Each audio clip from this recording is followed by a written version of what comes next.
হাড্ডাহাড্ডি নির্বাচনে কে কত ভোট পেল, চলুন জেনে আসি।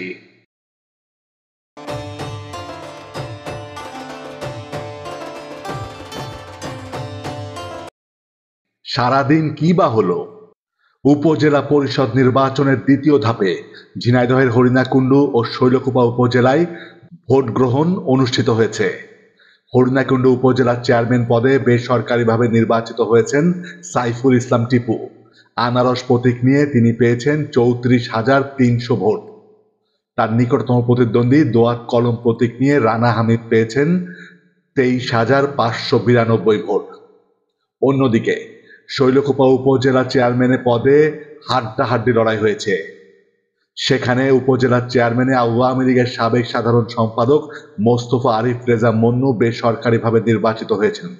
তিনি মোটরসাইকেল প্রতীকে ৭৩,৬৭৬ ভোট পেয়েছেন।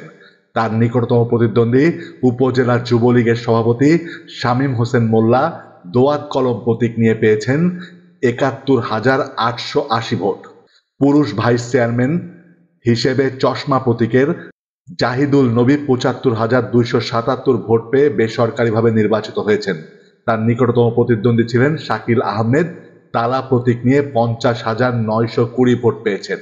মহিলা ভাইস চেয়ারম্যানে আফরোজা নাসরিন লিপি হাঁস প্রতীক নিয়ে ৭৩,৬৩৩ ভোট।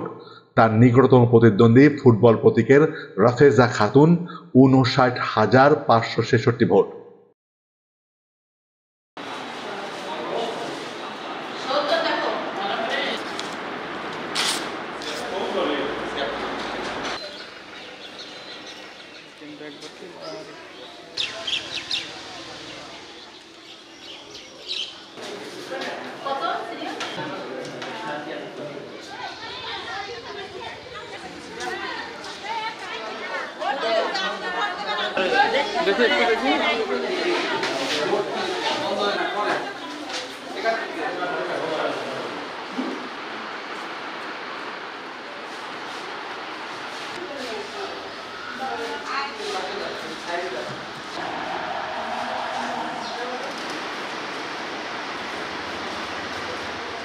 আপনার নাম কি?